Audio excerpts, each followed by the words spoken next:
জুলাই আগস্টে সংঘটিত যে মানবতা বিরোধী অপরাধ, 1400 মানুষকে হত্যা, 25 থেকে 35,000 মানুষকে আহত করার যে মামলা, সেই মামলার দীর্ঘ সাক্ষ্য উপস্থাপন শেষে যুক্তিতর্ক পর্ব শুরু হয়েছিল। 5 দিন ধরে যুক্তিতর্ক উপস্থাপন শেষে আজকে প্রসিকিউশন পক্ষে আমাদের যুক্তিতর্ক উপস্থাপন আমরা শেষ করেছি। আজকে সমাপনী দিবসে যুক্তিতর্কের মধ্যে আমরা আইনগত যুক্তিগুলো তুলে ধরেছি।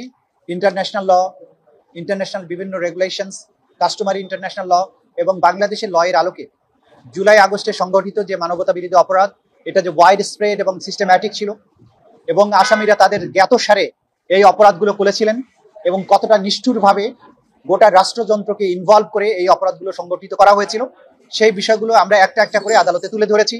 আন্তর্জাতিক আইনের নজিরগুলো তুলে ধরেছি।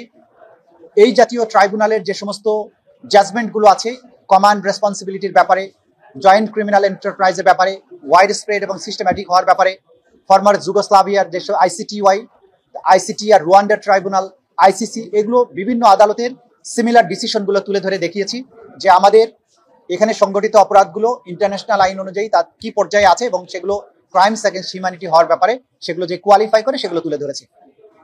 সবশেষে আমরা তুলে ধরেছি, আমরা আর্গুমেন্ট করেছি যে এই 3 জন আসামির মধ্যে প্রধান আসামি শেখ হাসিনা, যিনি ছিলেন অপরাধের নিউক্লিয়াস, কারণ তাকে কেন্দ্র করেই সমস্ত অপরাধগুলো সংগঠিত হয়েছিল।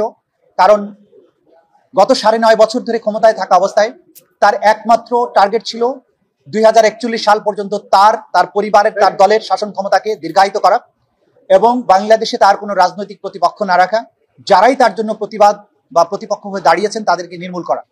জুলাই আগস্টে যখন কোটা বিরোধী আন্দোলন একটা যুক্তিসঙ্গত দাবিতে সংগঠিত হতে শুরু করলো, নিরস্ত্র কোনো রকমের হুমকি তৈরি করা ছাড়া একটা সিভিলিয়ান মুভমেন্ট, সেইটাকে দমন করার জন্য রাষ্ট্রের সকল রিসোর্স ব্যবহার করে, অর্থাৎ সকল পুলিশ বাহিনীর সকল সদস্য, বিজিবি, আনসার, গোয়েন্দা সংস্থা এবং কখনো কখনো সীমিত পরিসরে আর্মিকেও ডিপ্লয় করা হয়েছিল, যদিও সেনাবাহিনী সেই হত্যাযজ্ঞের সাথে সামিল হয়নি। এর সাথে helicopter, drone, APC, lethal weapon, মারণাস্ত্র ব্যবহার করে রাষ্ট্রযন্ত্র সম্পূর্ণভাবে ইনভলভ হয়ে 1400 মানুষকে হত্যা করলো, হাজার হাজার মানুষকে আহত করলো। এই যে ক্রাইমস এগেইনস্ট হিউম্যানিটি, এটার মূল লক্ষ্য ছিল শেখ হাসিনা এবং আওয়ামী লীগকে চিরস্থায়ীভাবে ক্ষমতায় রাখা। এটার পলিটিক্যাল টার্গেট ছিল সেটা।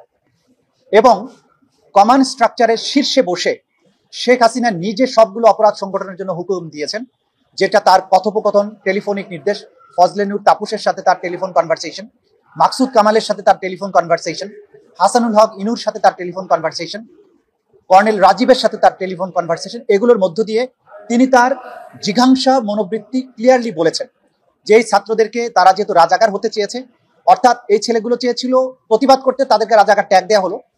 তারপরে বলেছে যেহেতু রাজাকার হতে চেয়েছে তাদেরকে রাজাকারদের মতো ফাঁসি দেবো। তারপর বলেছে ইংল্যান্ডে ছাত্র আন্দোলনকারীদের হত্যা করা হয়েছে, আমি এদেরকে হত্যা করব। এরপরে লেথাল ওয়েপন ব্যবহার করে তাদেরকে উপর থেকে হেলিকপ্টার দিয়ে ক্লিয়ার করা, অর্থাৎ তাদেরকে হত্যা করে নির্মূল করার নির্দেশ দেওয়া হলো। বম্বিং করার কথা বলা হলো, প্যারাট্রুপার নামানোর কথা বলা হলো। হসপিটালে গিয়ে তিনি বললেন এদের আহতদেরকে চিকিৎসা যেন না দেওয়া হয়, তাদেরকে অন্য জায়গায় যাতে রিলিজ নিয়ে গিয়ে ট্রিটমেন্ট করতে না পারে, এখানে ধুকে ধুকে মারা যায়, সে ব্যাপারে যে নির্দেশনা দেওয়া, যেটা আমরা শুরুতেও বলেছিলাম, সাক্ষীদের মাধ্যমে প্রমাণিত হয়েছে। তার এই জিঘাংসার মনোবৃত্তি এবং তার পেছনের যে চরিত্র, সেগুলো তুলে ধরেছি। ঘটনা ঘটার পরে বাংলাদেশ থেকে অপরাধ সংগঠনের পরে পালিয়ে যাওয়ার পরেও ভারত থেকে তিনি ক্রমাগত এই আন্দোলনকারীদেরকে তিনি হত্যার হুমকি দিয়েছেন।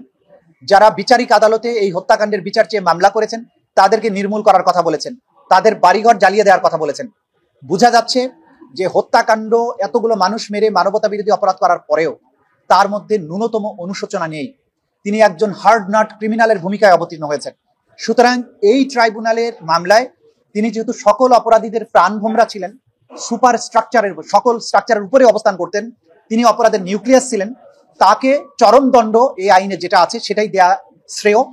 যেহেতু অন্তত যদি প্রত্যেকটি হত্যার দায়ে একবার করে মৃত্যুদণ্ড হয়, তাহলে 1400 মানুষকে হত্যার দায়ে অন্তত 1400 বার মৃত্যুদণ্ড হওয়া উচিত। কিন্তু যেহেতু হিউম্যানলি এটা পসিবল না, অন্তত তাকে যদি একবার চরমদণ্ড না দেওয়া হয়, এটা অবিচার করা হবে। আইনে মিটিগেটিং ফ্যাক্টর বলে একটা কথা থাকে, যে তার কিছু কর্মকাণ্ড যদি এমন হয় যার প্রেক্ষিতে আদালত বিবেচনা করতে পারেন এই ভালো কাজগুলো তিনি করেছেন, তার শাস্তি কমানো যেতে পারে। কিন্তু শেখ হাসিনার ব্যাপারে আমরা দেখিয়েছি যে তার মিটিগেটিং কোনো ফ্যাক্টর নেই, প্রত্যেকটি ফ্যাক্টর হচ্ছে অ্যাগ্রেভেটিং ফ্যাক্টর।